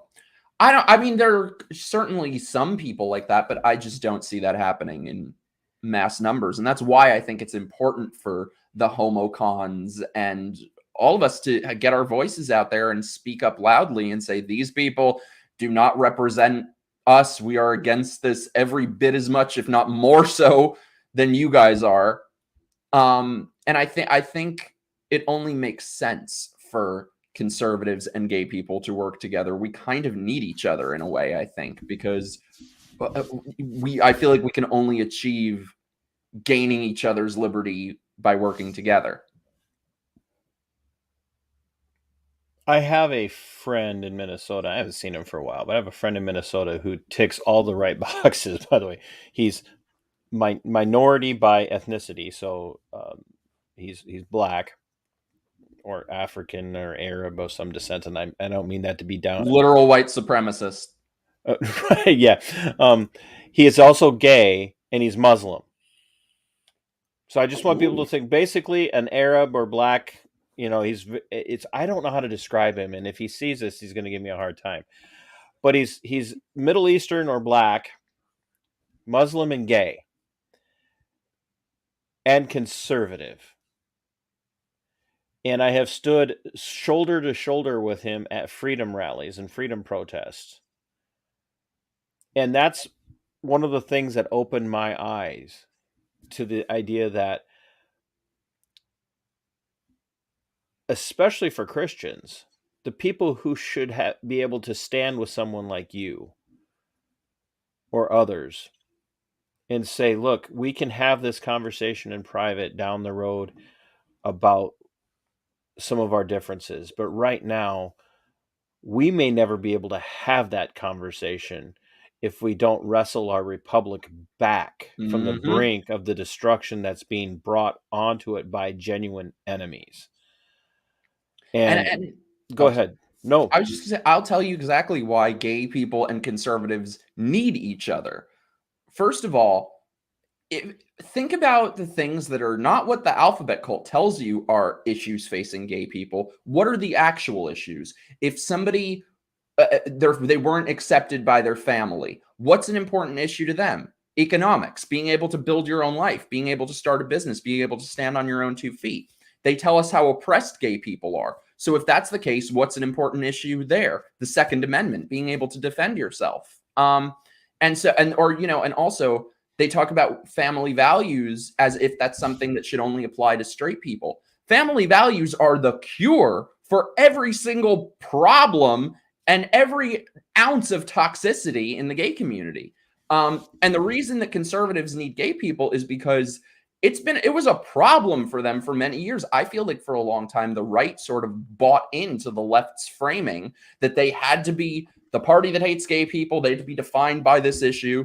And it turned tens of millions of people off from them by some people wanting to be right on this one issue. They were willing to throw away everything else. And now we're seeing the results of that.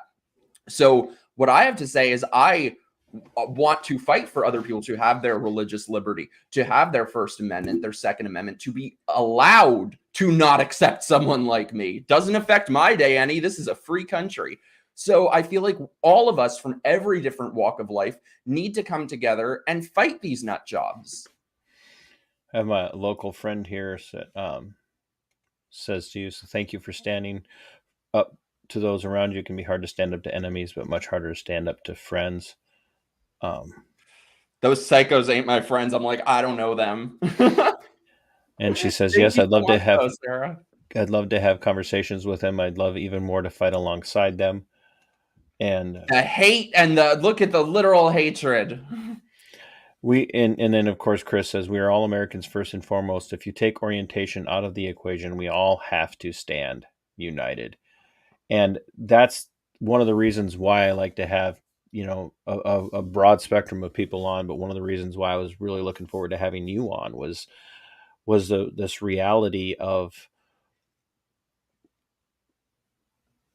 conservatism doesn't have a face.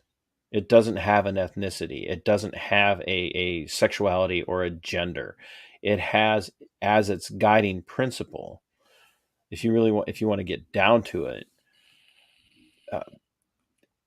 a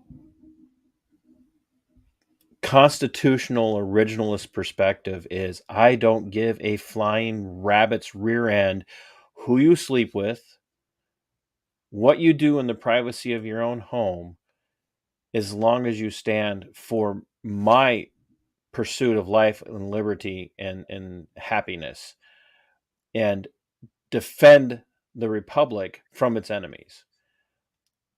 And hopefully that remains on an almost exclusively philosophical, socio-cultural, political, conversational level. uh, because I think we have a very narrow window right now where we're going to be able to pull back from the brink of what everybody feels is coming. And it is by no means just in the blue. You know, I have a friend, my friend Mark, who does a podcast called Unwokeable. He lives in Oklahoma and says it is as nuts there where he lives as it is in Portland. So this is coming everywhere. I feel like the past couple years, I feel like a couple people who live in red states were like, "Oh well, you're in New York, whatever." I'm like, no. We are the canaries in the coal mine right now because we're just a step or two ahead of where they want to take you guys. They're coming for everywhere and everyone. It may start in New York and Chicago and San Francisco, but it ain't going to stay there. And it hasn't. It isn't. No, and it won't. It's not going to stay in the metro area of the Twin Cities. It's not going to stay in Rochester. It's not going to stay in Duluth. It's not going to stay in Des Moines. It's not going to stay in St. Louis. They will, because the center of power in all of those places are always the large metro areas, and they force their will on people. This must be a friend of yours, because earlier they said, "Hey, I made it, Mikey." Hey! And goes on to say, "It's been my experience. The people who claim to be the most tolerant are usually the ones who are the most hateful and full of it. Where have I found the most support among conservatives?" Me too. So it's like people who tell you how honest they are. As soon as somebody tells me how honest they are, I immediately distrust them. It's you know, and we've all done this in a conversation. Well, can I be honest with you? Like, if you feel like you have to clarify, can I be honest with you? Where do I disbelieve you? Do I disbelieve everything you've said to me leading up to this, and now you want to be honest, or is everything before this was honest, and now you want to lie, but you want me to believe you're being honest? So, or you know what I mean? These people who talk about how moral they are and how they're always the biggest charlatans of all. How accepting and loving they are. So, biggest influences on your life right now? What do you mean? Philosophically, culturally? Oh man, I don't want. In terms of politics, in terms of strategy, in terms of being a leader, I have such a bro crush on Ron DeSantis. It's not even funny. I'm like such a hypocrite. Like the movie that's coming out here pretty soon. What's that? Like that bromance movie that's coming out here pretty soon. Oh God, does that look horrible? It does look so bad. I got stuck in a movie theater having to watch the trailer. So you have a bit of a bro crush on Ron, huh? I'm such a hypocrite too, because remember when they were all like fawning over Cuomo, and I was like, oh, it's how horrible that people would say these things about a politician. And then Ron DeSantis speaks, and I'm like, oh, my nipples. He's a phrase that has never been uttered. Another one on my show. That's what I'm here for. He is just so, like, the thing that he just did with Martha's Vineyard was so beautiful to see, because I am so sick of the right being outplayed and out-strategized and outfoxed by the left, that for once a Republican acting on the offense and acting strategically and laying out a trap for them that they walked right into. Oh, it was so beautiful. So, so your political philosophical crush is Ron DeSantis. But in terms of like elected things, mine is Kristi Noem. So, no, but in terms of personally, just all of my friends who are so outspoken, Carrie and everyone like that, people who never back down and stand up to these people. Any hope in your life of and I haven't forgotten, I am going to connect you with my friend Brandon. Any hope in your life of being able to take up the pen again and writing and trying to shop concepts and shows? Or for sure. The only thing, I feel like I've been in a bit of exile the last year. Everything has just been so miserable here, being segregated, and me refusing to get them was a bit of a struggle. So it's been so miserable having to live amongst that I've kind of felt like I'm in a bit of exile, but I'm just getting back into it. And especially once I move, like I've friends that I'm working with on stuff. We have so many ideas for stuff. I'm so excited to do all of these things. It'll just be nice to be in a place where you have the liberty to do that and the peace to do that. No crackheads, no junkies screaming. Oh no, hey, bro, you're going to Florida. They're meth heads there, probably, but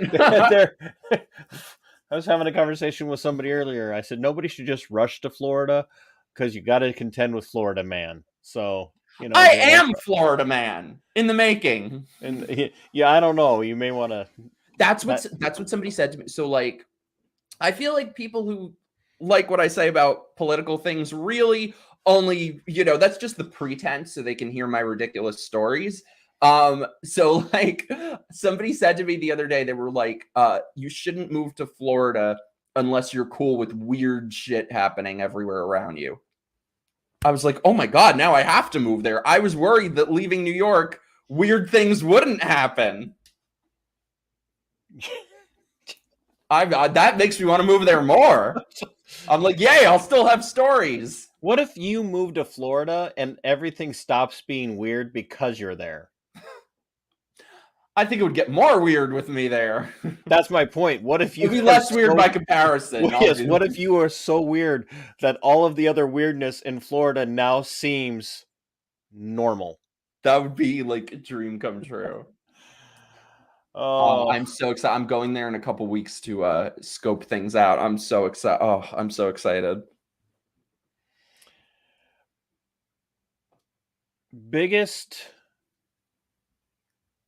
regret in the walk away, and I'm not saying that you regret walking away, but what's something from joining up with walk away that you not regret now that you've done as part of walk away, but from your old life? Ooh, that's a good question. Once in a while. Once in a while. On a personal level, I wish I would have like capitalized on it better. I wish I would have made more videos and been more regular with that. Like I said, it's been hard. I've been so miserable being stuck here the last year or two that it's been hard. But other than that, no regrets, except the only thing is I wish I would have told people off more so at the beginning. Because I spent a lot of time. It's funny. The other day I came across a video that I was in from when I first started doing this and speaking up. And I saw somebody so fearful, like preemptively acknowledging all the things that were going to be said about me, qualifying every word I said. Oh, but I'm not a Republican. Oh, but I'm really a liberal. Oh, I'm not a racist. I have black friends. I have transgender. And I'm like, I think that's just like a stepping stone that everybody has to go through. But I'm glad that I've come out the other side where I give 0 Fs. See, I won't add to the swear jar. Good self. Or I give 0 Fs, and I don't care. Take me or leave me. I am who I am. I'm going to be who I am. And if people don't like it, that's too damn bad. Prediction for the presidential ticket in 2024. Oh, it's torturous. I see. Because I know you pay. I know you pay. I know he pays attention, folks. That's why I ask. He's more than just. He's just more than a gay conservative trope, by the way. It kills me because how often I feel like do you have politically as perfect of a person as there could be in the moment, and I feel like DeSantis is just so perfect on every level. And I feel like it's going to be Trump again. And, I voted for him enthusiastically in 2020. I traveled the entire country trying to get him elected. And I think it's the biggest mistake in the world for him to run again. But I think he will. Because I feel like there were also a lot of mistakes that haven't been learned from. I don't see where there's any plan in place. That's another thing I don't understand. People say, I agree with them about how, shall we say, questionable the election was, but so what's the plan in place for it to be different this time? And it may not be with somebody else, but at least somebody else, I think, could have a team and a strategy to combat that. So I think Trump will run. I'll do everything I can to get him elected, but I don't think it'll matter. And I think that people who are so fanatical about Trump at this point maybe I don't understand what they're thinking, because I don't think he'll win. And I don't think that we have the time. We don't have another 4 years to give to these people. No. So I'm praying that it's DeSantis. We cannot take another Dark Brandon speech. God, no. I think it's basically all up to Trump. If he doesn't run, then I think DeSantis will. If he does run, then nobody else good is going to run against him. It'll just be him. Do you think his ego will get in the way, and even if he knows he can't win, he'll run no matter what? Yeah. And I don't want it to sound like I'm, he completely transformed the party. So millions and millions of people would have never become a Republican if he hadn't done everything he did. So I don't want, when people say, oh, we should move away from Trump, I don't think I think he should be the leader behind the scenes and a major asset. But that's not denying that he made some bad decisions at the same time. For sure. And that's what kills me too, is not firing Fauci like the first week. That would, for me personally, like I said, having traveled the whole country in 2020, trying to get him elected, then after the election 2021, when I'm here in his hometown, segregated because I wouldn't get this scam, and for him to have nothing to say about that just kind of turned me off a bit. How many guns do you own? I'm the worst conservative-ish person ever. I've never fired one. All right. All of my Florida friends, all two of you. When Mikey gets to Florida, somebody's got to take him under their wing and get him down to a gun range, or basically your backyard in Florida. I can't wait. They don't let you do anything here. Well, at least not in the city. Yeah. Favorite serial killer. I'm very excited for the Jeffrey Dahmer show that's coming out. Are you into true crime stuff too? So here's and we'll get ready to wrap this up. My research throughout the week for all of my content. First 5 hours of my day, Monday through Friday, I'm listening to lectures or podcasts from a wide spectrum of people across the political aisles, libertarians, conservatives. I can stomach some people from the left. And then the last 3 to 4 hours of my day, Monday through Friday, I listen to either true crime podcasts about serial killers, or I'm going to nerd here a little bit, or I listen to actual play Dungeons and Dragon podcast where they actually go through and literally just play the game on a podcast, just to decompress, honestly, because I do actually do a lot of listening and researching and reading as part of this, and so I'm constantly updating my list of must listen to podcasts, and I'm like, none of the people I know have time to do this. None. So yeah, that's mine too. I don't know why murder is so comforting. Because it's not happening to you right now, bro. I don't know, if I piss off a few more blue-haired non-binaries. The blue anons. Yeah. Yeah. No, that's a thing. Oh, I know. It's amazing. I love when people on the right turn their language against them. There's a whole blue anon conspiracy. It's so funny because of they mock, and I don't blame them for mocking that other one. But the blue anon, there's a whole conspiracy there. Who you want to give a shout out to on the show? I mean, I could think of like 4 people off the top of our head that we would probably both acknowledge. But let's shout out our friends, Carrie, Josh, Megan, Jen. I'm going to shout out my parents because I love you guys and I'm dragging you to Florida. And I hope that they watch this. So that, they will. Just to drive up the views.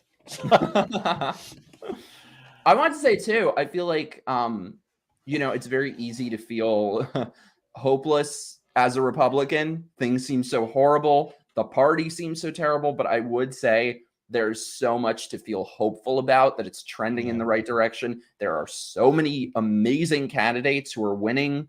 Carrie Lake, Joe Kent, Stefano Forte. There's so many good people that represent what I think are the correct side that the party needs to be on, and they're winning across the board. So I think things are not as hopeless as they seem. We just have to be every bit as tough as these bastards are.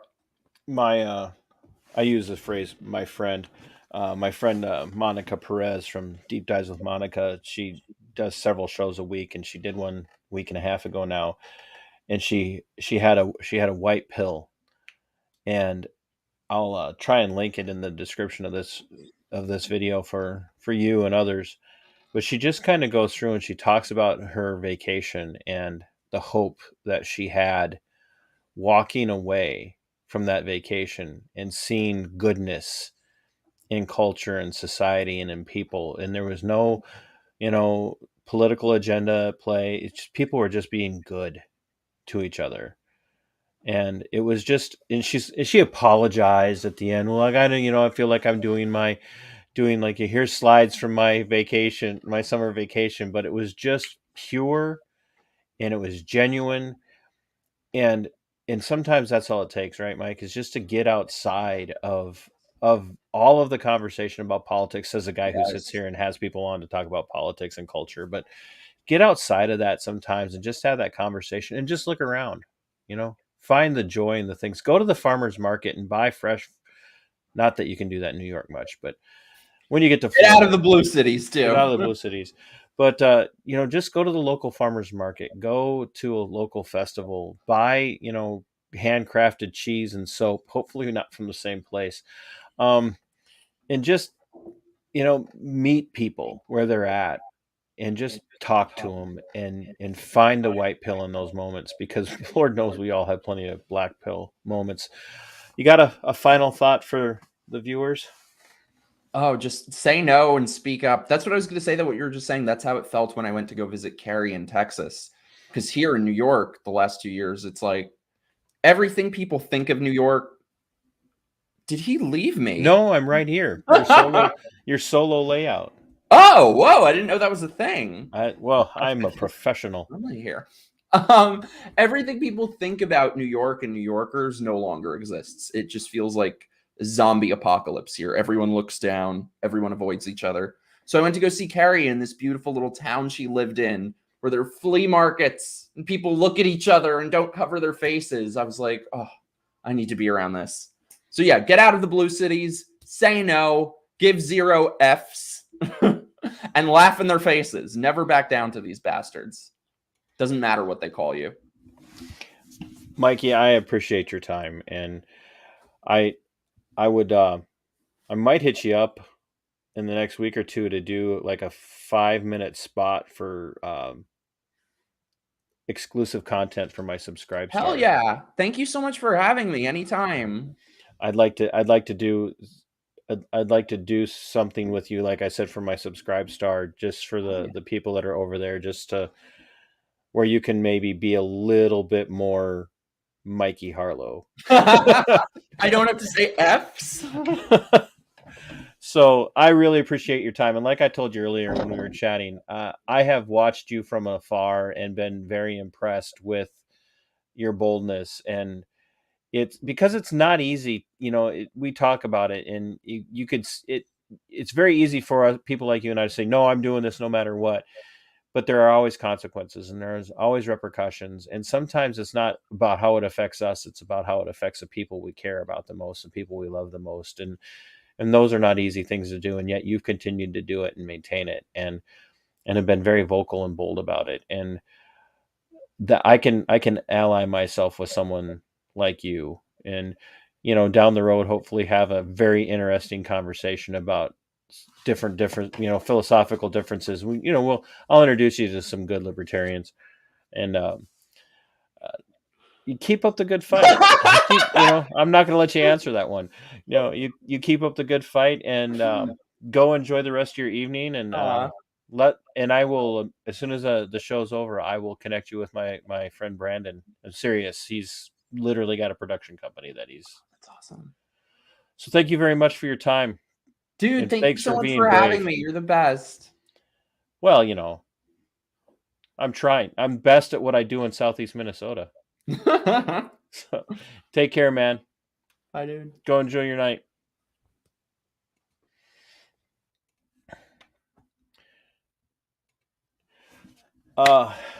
Ladies and gentlemen, that this is why we have these conversations. Because we live in this world where even when we think we're standing with allies or people who maybe agree with us, we don't really get to know much about them.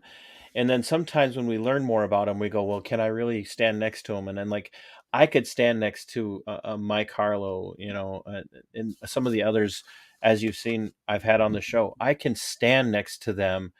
We can talk about differences, but those things that unite us are far more important than what divides us more often than not. I have, you know, black pill moments on the show. And they're going to continue to happen because there's an awful lot in our culture and our society today that does cause me to say, okay, it's time for the great national divorce. We need to part ways, hopefully do that peacefully.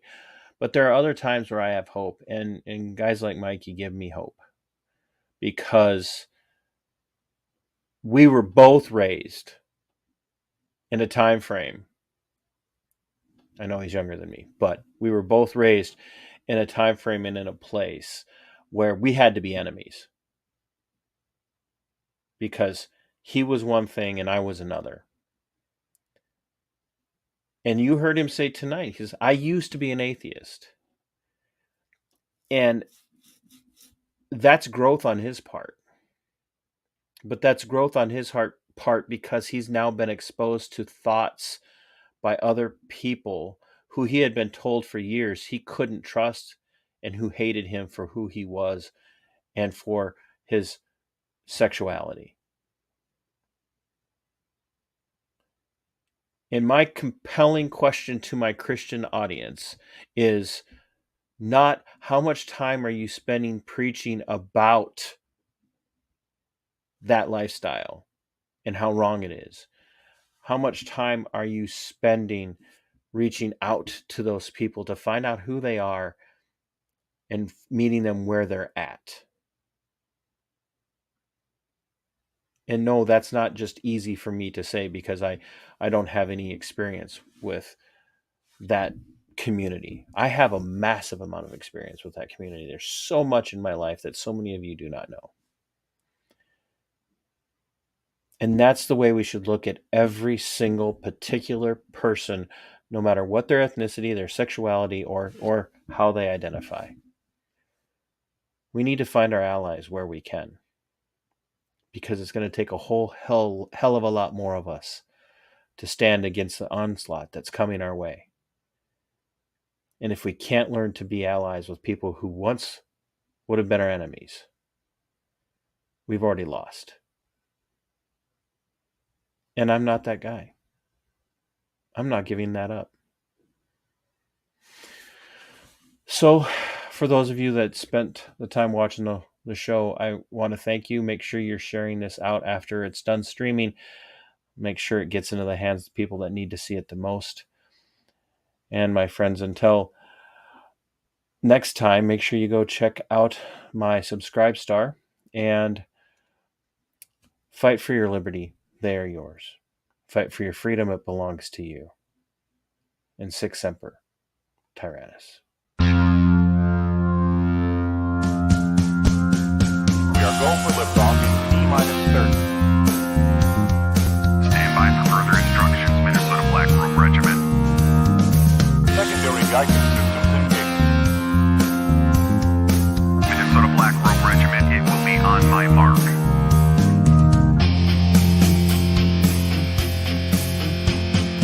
All systems are a go. All systems are a go.